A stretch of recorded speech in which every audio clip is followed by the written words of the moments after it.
Whether it's monthly challenge to meet your goals, a training program for your next race, or setting a new personal best, the Peloton bike will make you want to show up and keep climbing a live leaderboard year-round. Learn more about the Peloton bike at onepeloton.com or visit your local showroom.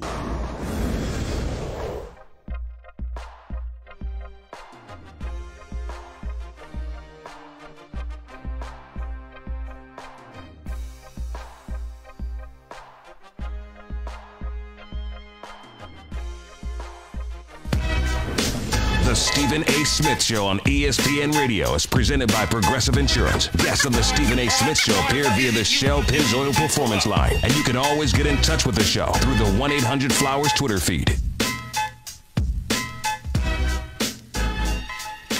I love that beat. Absolutely love that beat. You never know. You know what never goes out of style? Surprising a friend or loved one will buy one, get one free multicolored roses for bouquets for $29.99 from 1-800-Flowers.com. To order, go to 1-800-Flowers.com/ESPN. Ladies and gentlemen, I found it. I looked up in history because I was trying to remember the date. I found it. It was June the 9th, 2002. June the 9th, 2002. Barry Bonds comes to Yankee Stadium on a Sunday. Roger Clemens is pitching. And I go through everything. Had a honey with me. Went to the game. Paid for parking. Didn't know no media, no press box, no nothing. Looking forward to enjoying the game. Barry Bonds was walked 4 times. 3 times intentionally. Who does that? Baseball. That's who. Now, my man who calls himself my baseball Jedi, my man Brandon Tierney's listening. By the way, you can catch him on CBS. He does a great job. Can't thank him enough for what he did for my career when we were working together in New York City. And he was my sidekick because, ladies and gentlemen, I was covering the NBA for years. I wasn't paying no damn attention to the Yankees and baseball because I was too busy being a beat writer in Philadelphia. And that man helped me. So I always got mad love for my man Brandon Tierney. Even though my boy Jeff Brown in L.A. and my daddy, God rest his soul, were my baseball encyclopedias. But my man Brandon, mad love for him. Let me say this. Barry Bonds was walked 4 times. 3 times intentionally. You go through all of that stuff. He was box office. Could you imagine how disappointing it was? Now, Brandon and Jeff and others are absolutely right. Can't compare the Cano deal to Machado. That's not what I'm doing here. Because I know Cano was 31 at the time and Machado's 26. I'm simply saying I'm diametrically opposed to 10-year deals. Give them all the money they want inside of 6 years. No more than that. Manny Machado's got an out after 5. The Padres don't have an out. So if you're Manny Machado, you could stink up the joint and opt in for another 5 years. You can't make this up. I told y'all before, I'm going to say it again. Y'all will be hard-pressed to name 5 guys in the entire sports landscape who is definitively box office. And since that is the case, it don't need to be no 10-year deals. 5, 6 years max.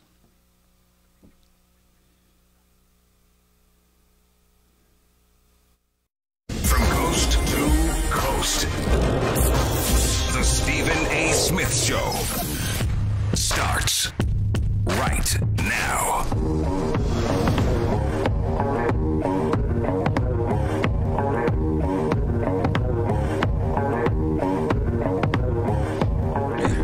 Welcome to hour number 2 of the Stephen A. Smith Show right here with you over the airwaves of ESPN Radio, 250 plus markets across the United States of America.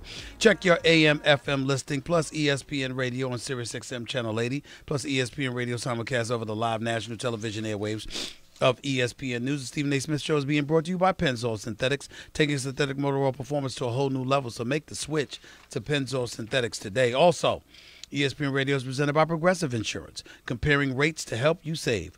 Call or click today and find out how much Progressive could save you. It's my honor and privilege to have my next guest on the line, as always. NFL analyst extraordinaire for the family, does a great job on NFL Live, does a great job contributing to First Take. Obviously a Super Bowl champion with the Pittsburgh Steelers. Don't know why the hell he went to the Redskins for 1 year, but that's a story for another day. I'm talking about the one and only Ryan Clark is on the line with yours truly right now for the family. What's going on, man? How are you? What's up, big bro, man? I miss you. Same here, my brother. Same here. I couldn't wait to hear from you today because obviously Antonio Brown is the one making news. He goes on Instagram this morning, starts talking, does a 9-minute, IG video or whatever, talking about anybody that wants somebody who's the best receiver in the whole world, who's going to work hard and all of this other stuff. Come see him. Then he meets with Rooney, the owner for the Pittsburgh Steelers, your former boss, and they agree that it's time for a parting of the ways. Where do you stand with all of this? Now that the dust is settled and we finally know definitively what's going to go down, that Antonio Brown will be wearing another uniform next season, not with the Pittsburgh Steelers, what kind of residue do you peel from it all?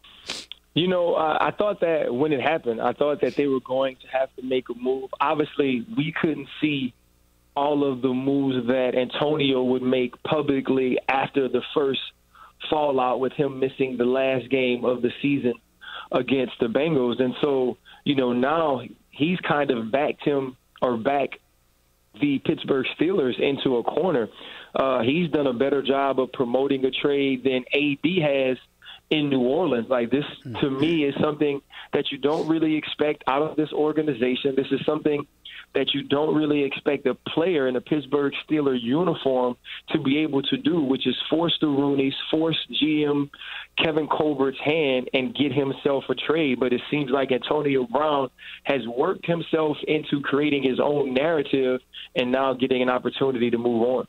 Is it a plus or is it a minus for him, considering the fact that the Steelers are doing this? Because the way I'm looking at it, Ryan, they have his contractual rights. He's obligated to be there with them for the next couple of years. We all know that he doesn't want to perform with non-guaranteed dollars because he's used up that portion of it all. We understand that this is just about his base salary, and he wants those things transferred into guaranteed dollars, the way the Steelers had done for him on at least 2 occasions in the past. So we understand, and it's very transparent what he's doing here. But still in all, he forced the Steelers to do something. And that's not usually what we see from the Steelers organization. What do you make of that? No, 100%. And I think, to me, that was the most surprising part of the whole ordeal. I've listened to you, many a morning say, listen, there's a way that this can be worked out. I've heard you say when you have a guy who is this talented, you find a way to continue to play. It didn't seem like Antonio was interested in that. And I think you look at the Pittsburgh Steelers organization, an organization that hasn't had a lot of change at head coach, that has really stuck with guys that they've drafted and developed them as they did Antonio Brown. You don't expect that team to be basically bullied into doing what one player would desire them to do. But it seems like that's what Antonio's been able to do. But now you look on the outside, if you're a team who's thinking about acquiring Antonio Brown, is he worth what he'll bring to your locker room? Do you think you're one player away offensively from winning the Super Bowl, and can you handle his contractual obligations that he will bring to you, especially wanting guaranteed money? And so you're going to have to go through those things and know that you may be dealing with a guy who could be a detriment to your team off the field. So all those things have to go into getting Antonio Brown. So I can't say that I believe this whole saga is over yet. Ryan, you've been in the same locker room with him. You're a former teammate of his. He's been critical of you because of things you've said about him. Where do you stand in all of this? Is he worth the trouble? In your estimation, should teams clamor to get an Antonio Brown, considering how elite he is when he's on the field? I think when you can add a player like that, if you can add him in the way that you're comfortable with, right? If you can bring him in and he understands who the quarterback is, how the offense is going to be run, if that's something he can settle himself on, if you understand how to deal with him, if there's a mutual respect that can be developed there between quarterback and Antonio Brown and head coach, I think you definitely do it. Listen, I think that's a huge reason, Stephen A., you kept saying if you can work out something where he can stay in Pittsburgh, you do it because he is that talented of a guy. Even with that, you have to look at the position. You know, I heard you say yesterday you were speaking about Ben Roethlisberger and saying how Antonio Brown felt he should be valued as well, but Ben played the more important position. I think that goes into play here because even having Antonio Brown, with all of his excellence over the last 6 years, this team hasn't even played in a Super Bowl. And that's with a guy who's presumably a Hall of Fame quarterback and at one point having a top 2 running back in the league. And this team didn't even make it to the Super Bowl. So getting Antonio Brown doesn't guarantee you team success. And I think that will be also weighed in what teams are willing to give up for him and what type of maneuvering they're willing to do with a contract. Ryan Clark, NFL analyst extraordinaire for ESPN, right here with Stephen A., ESPN Radio, ESPN News. Ryan, when you look at the Pittsburgh Steelers and all that has transpired, obviously we can't absolve Antonio Brown from anything. We get that. But how do the Steelers look from top to bottom, organizationally as ownership, the GM Kevin Colbert, head coach Mike Tomlin? When you hear these names, what are the kind of thoughts that come to your mind as it pertains to the kind of job that they did? I think this is an indictment on all of them. And, you know, I ride for Coach T, man, and, you know, like I say all the time, he's my friend. I want to see him succeed. I don't cheer for teams but pretty much, you know, when it comes to the NFL, but I cheer for people. I'm loyal to certain humans, and I want Coach T to succeed. He hasn't done a good job in handling this situation. The organization, top to bottom, I don't believe did a great job of handling Le'Veon Bell and his contract situation. So this is an indictment on upstairs. This is an indictment on the executive. This is an indictment on the head coach. This is also an indictment on the quarterback, who's the leader of the team. And I've stayed away from talking about Ben a ton in this situation because it shouldn't be focused on him. This is Antonio Brown and him not showing up for his team. But we've all seen the lack of natural ability for Ben to lead. You know, we've seen him call out players. It was something he said himself he feels like he's earned the right to do. Well, obviously that didn't sit well with Antonio Brown, and it doesn't sit well with many or most of the players on the team, but they understand who Ben is. They understand what he's done and what he means to the organizations and his organization. But, Ryan, isn't it the problem? Couldn't it be the problem is that Ben Roethlisberger does know what he's worth to this Steelers franchise, and as a result, he's exercised a bit of latitude that may have been off-putting to some of the players in the organization? Because the way that I look at it is I think if Ben Roethlisberger and Antonio Brown had a better relationship, Ben Roethlisberger doesn't sit up there and say against Denver, we should have threw the ball to Juju Smith-Schuster every chance we got. He doesn't sit up there and call out a young receiver like James Washington the way that he did. Some of those things don't happen. The level of culpability that Ben Roethlisberger must harbor in all of this manifests itself how, Ryan? Well, I think it manifested itself in Antonio Brown feeling like this isn't a place that he can play. Feeling like that one guy who I think Antonio feels like he's as much a part of the Steelers' success since he's been there as Ben Roethlisberger is. And I believe he wanted to be treated the same. I believe he didn't like being publicly called out. I believe he didn't like the fact that Juju Smith-Schuster was the name mentioned when Ben had an opportunity to pick a guy he'd want to throw the ball to. I think all of those things played a part in it. I think Juju Smith-Schuster becoming the team MVP. Actually, not even think. I know for a fact that was part of something that rubbed Antonio Brown the wrong way as well. And so you throw all of these things into a guy who wants to be appreciated, a guy who feels like he's earned the right to be treated differently than other people in that locker room, and a wide receiver who wants his quarterback to understand what he means to his success as well. And I think when you throw all those things together, he had enough. And now Antonio Brown is sitting at a point, and we've seen him tweet this before, he thinks he's going to ball anywhere. When you're that great of a player, when you're that successful, you feel like you can put up numbers on any team. And so now he wants to go out and not only show the Pittsburgh Steelers that, but the entire NFL. What landing spot is ideal for Antonio Brown, in your estimation? You know, I think that's the hard thing for me. When you look at Antonio Brown and his success with Ben Roethlisberger and without, it shows that he is much less successful without an elite quarterback. So now you look around the places who have that quarterback who also have that need. Jimmy Garoppolo and the 49ers have been mentioned very often, but to me, the jury's still out on what type of passer Jimmy Garoppolo is, on what type of quarterback in totality Jimmy Garoppolo is. If Antonio Brown has a 2-reception game, a 3-reception game, is Jimmy Garoppolo a guy who can command or demand the respect from Antonio Brown?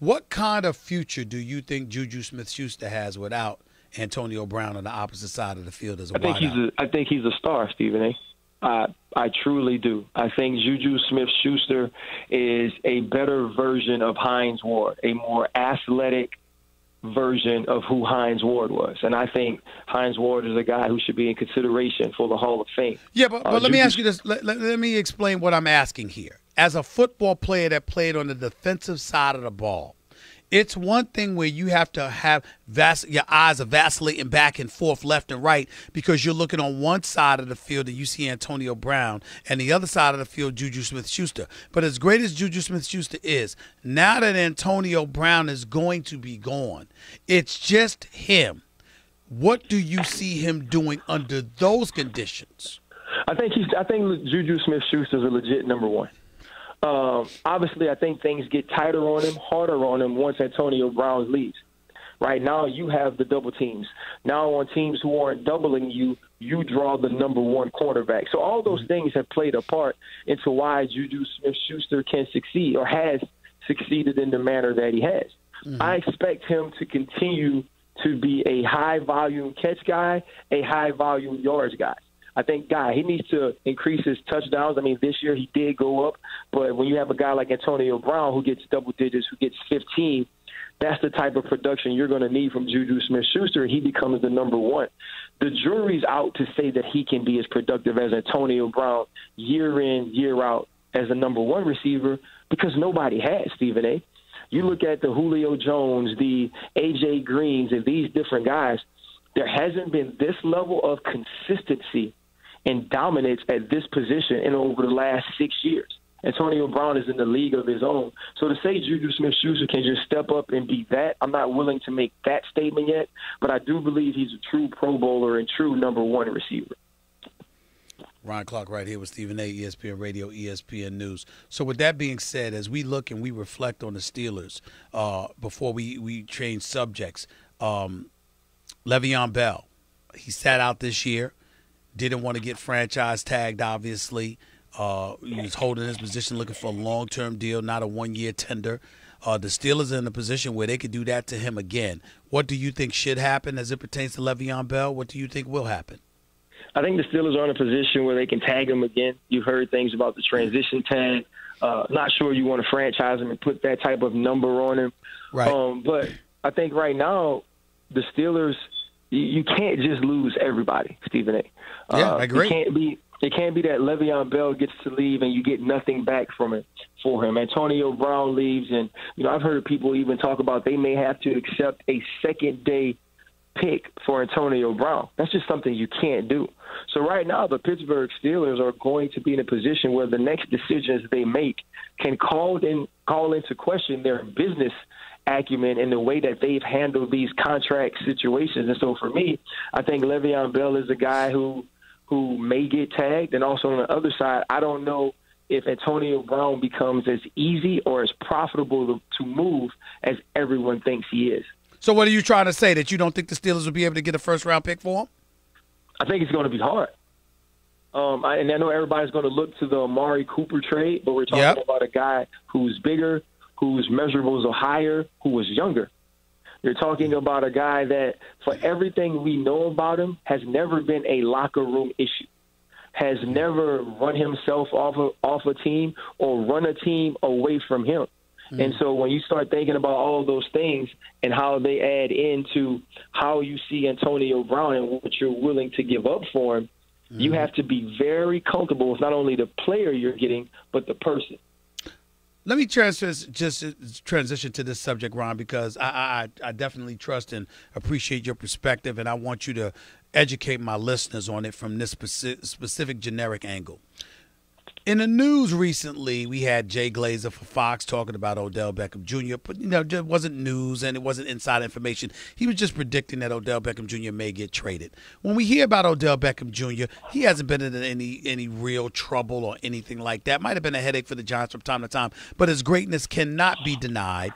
We know the upside is absolutely phenomenal, and yet here the Giants are supposedly entertaining that possibility. We know what's happening with Antonio Brown. We know how Amari Cooper's been moved, even though he wasn't a locker room issue, although his relationship with John Gruden could have been better.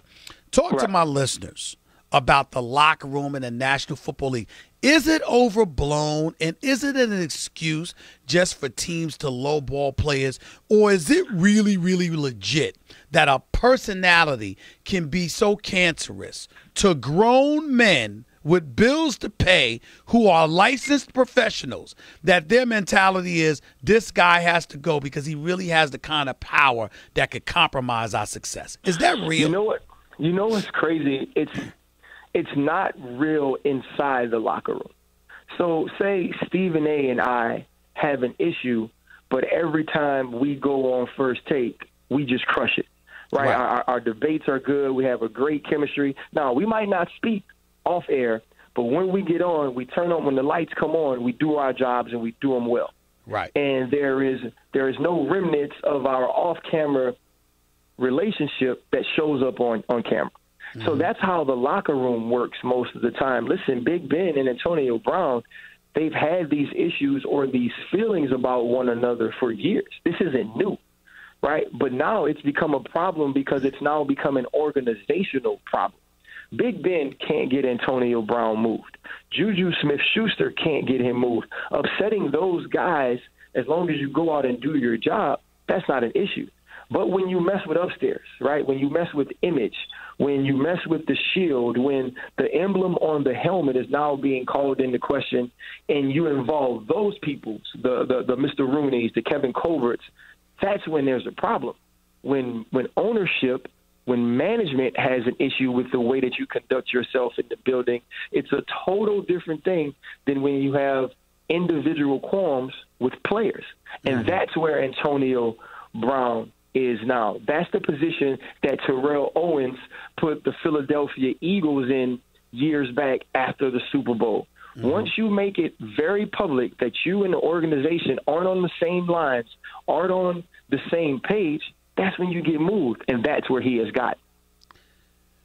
Did Antonio Brown, whether it's Antonio Brown, the offensive line when they were going at Le'Veon Bell with some of his tweets, etc., I found myself feeling like Mike Tomlin was betrayed. I know he could have done a better job this year, and I know that it wasn't his most stellar moment.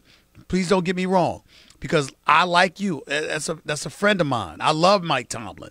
But the bottom line, and he's won 65% of his games, been to 2 Super Bowls, never had a losing record. I don't want to hear any nonsense about how there needs to be a new coach in Pittsburgh. That, to me, is asinine.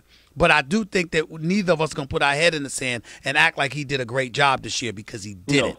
With that 100%. Being said, but with that being said, I still find myself ticked off because I feel he was betrayed.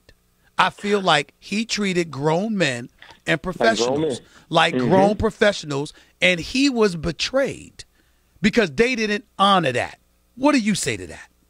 I sat down with Mike T later on in my career at an exit meeting, and he talked to me about the responsibility he feels to his players to not treat them as children, to allow them to be adults, but to allow them to be individuals, to allow them to think and move as grown folks should.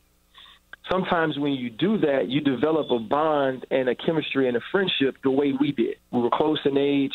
He was a guy that I would go to when I had things that weren't going on, that wasn't on the field things. We developed that relationship because I respected the way he treated me as a man. This only works if that respect goes both ways. It only works if you feel a certain loyalty to that coach. Because Coach Tomlin treated me that way, because Coach Tomlin put me first as a person, not a player, I developed a certain level of respect that won't allow me to betray the loyalty that he's shown me. So I show it back. What's happened with the new generation, everything's become so individual, Stephen A., that they don't see it like that. They don't see it as you looked out for me, so now I owe you, I'll do the same. It's I'm entitled to this, I deserve this, I've earned this, and so now Mike T kind of finds himself in a position where those guys weren't as attached to doing things for him as he may have been for them. And you know what that means, right, Ryan? That means that what these athletes unknowingly even may have done is they may breed more Bill Belichick clones. And what I mean by that is organizations led by individuals like him who are about control and about the betterment of the collective whole, even at the expense of the individuals. And if you don't buy in, you ain't going to last. That's what this kind of stuff breeds. No, 100%. It also makes organizations and executives look for that type of coach. Look for someone who will not let the players run the organization, that it will be run by the letter of the law according to the head coach. And I think that's going to be the new wave you see along with the quarterback guy being drafted, is people wanting organizational control. That's what Tom Coughlin is trying to get in Jacksonville now. That's what Bill Belichick has always done. I'm talking to people in Detroit. Right. That's what Matt Patricia is trying to do. And I believe you're correct. Teams are going to want what's happening in Pittsburgh to happen in their building. Real quickly, before I let you get on out of here, I need a quick answer to this. Should the Giants be considering trading Odell Beckham Jr.? They should not. They should not. I believe you have the most dynamic running back, wide receiver pair that's in the NFL. And if you get the right guy under center and find protection, you have instant dynamic offense. You don't just move Odell Beckham. Appreciate you as always, my man. Thanks so much, man. I'll talk to you soon. All right, thank you, brother. All right, the one and only Ryan Clark, NFL analyst extraordinaire for ESPN and ESPN, obviously right here with Stephen A. Smith on ESPN Radio and ESPN News. 888-SAY-ESPN. It's 888-729-3776.